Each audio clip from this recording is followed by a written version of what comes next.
Hello and welcome. I'm excited for this one. So welcome to module number 6. I am Kiana Brathwaite, soon to be Kiana Jennings White, and let's talk about this module, fun and recreation. Now, I don't know if you can hear it. I'm kind of like bubbling inside, feeling into fun and rec. And the reason why I find myself bubbling inside is when I kind of devised and parsed out this particular module, it was 2020, so I was probably about 40. Yeah, I had turned 40 the year prior. So I was 40. And I had promised myself in my mid to late 30s that my fourth decade was going to be the best decade that I experienced as of yet, right? And I'll probably do that for my fifth decade and my sixth decade. But it was the first time that I made that declaration for myself. And when I was sitting with this particular aspect, I realized I had not been having fun in life. And I was aghast when I realized, when I had this realization, I was like, oh my gosh, I'm clutching my pearls because how can I not have fun? So I really had to, for probably a good year, sit with what did I consider to be fun. And one of the things at first that came up was when I say planner, I had a 5-year planner that I printed out and created myself because I ended up getting one through At a Glance or something along those lines. And I don't like to endorse brands, but that is a well-known, between At a Glance and Daytimer. Those are from the 80s and 90s, right? Say Rolodex, people know what you're talking about, and that's in the older generation. So it's just like one of those things where it's, that's well known, and when somebody says that, you're like, yeah, I get the idea, right? So I had created this 5-year planner, went and bound it on my own and made the cover. So planning was like my jam.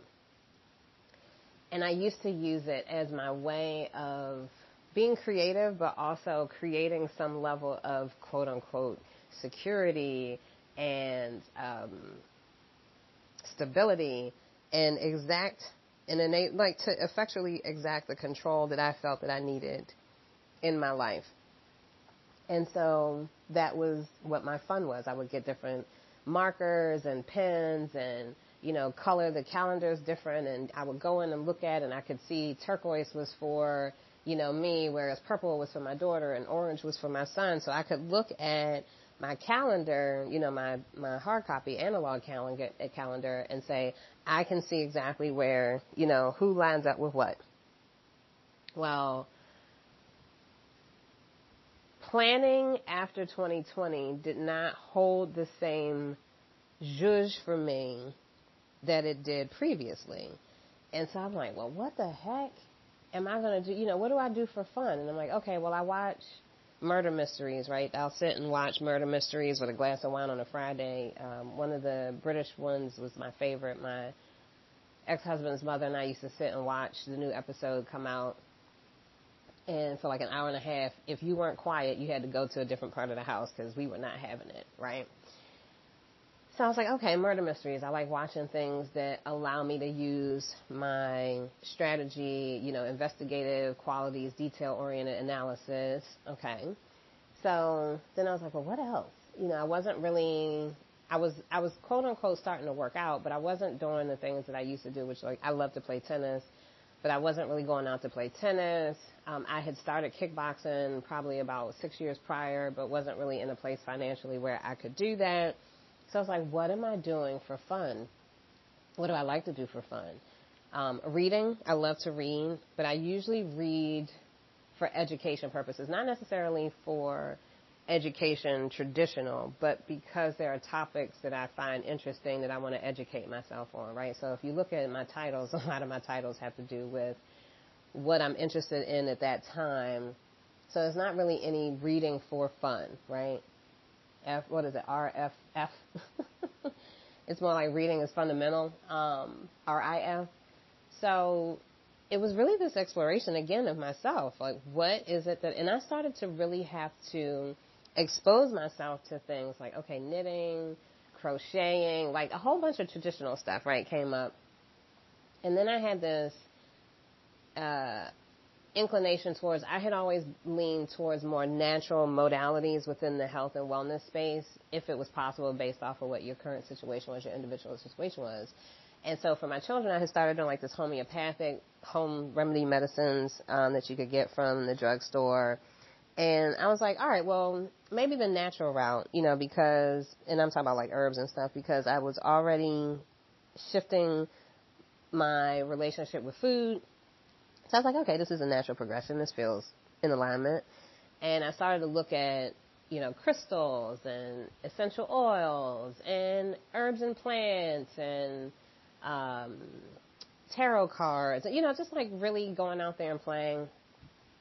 So tarot became a thing that I would sit with and play with. And then I received, I had a dream, and my grandmother came to me and offered a divination. She offered a plethora, actually, in my dream. However, I chose plants and herbal medicine and started to really play with that, right? Getting to know the plants. And herbal medicine allowed me to tap into a multitude of levels of interest. And this one might be a little longer than others just because it's like financial is a big part of how we identify ourselves. Fun and rec, for me, for a lot of my friends and my circles and adults, is not necessarily something that we are intentional about. Giving ourselves and the necessity of it, right? Tapping into our creativity outside of our vocation, our career, is very important. And I recognize, too, when I was in school, and I'm talking about the early primary years, the only times that I did phenomenally in school was when I had external outlets that had absolutely nothing to do with academia. The times where I was solely focused on my academics were the times where I did not do well. And I started to see this correlate in my business, right, in my life. And I was like, I need to start incorporating fun and creativity intentionally, because I had moved away from it, because I felt as an adult you're supposed to act a certain way and show up a certain way and and once I started tapping into that creative aspect of myself, and I saw it in places like painting with a twist and paint night and all of that, where I was starting to bring it forward. And then I found a way, through herbal medicine, with being able to tap into the investigator, the researcher, the fun and play, the foraging, the being out in nature. So it actually met me in a plethora or a multitude of ways, which opened me up in a way in which maybe knitting wouldn't have, or playing the violin, or, those kinds of things, right? And I'm still in this space of understanding what fun and recreation is for me at this stage. So it's still evolving. It hasn't really settled as such, but I want you to also play with that, right? And if you find that you're sitting with it and you're saying to yourself, oh my gosh, I don't have fun, that's good, right? Because we have to be aware of something before we can effectually decide what and how we want to change it. There has to be an awareness of it. So the fact that you're aware, I don't really have fun, or maybe you do have a lot of fun. If you do, kudos to you, high five. But if you're like me and you were like, what do I do for fun? What do I consider fun? What does fun look like for me? Then that is a place of possibility and a place of self-discovery. And it lights me up to even think about that for you. So as I invite you in other modules, take your time to sit with this, play with it and have fun. And just give yourself permission to play and see what happens. Because I did that and my world was opened up. Enjoy. I want to thank you for the time that you have shared with me, because like I said, I know this one is a little bit longer than the others. And I look forward to hearing you, talking to you in the next module. Until then, take care.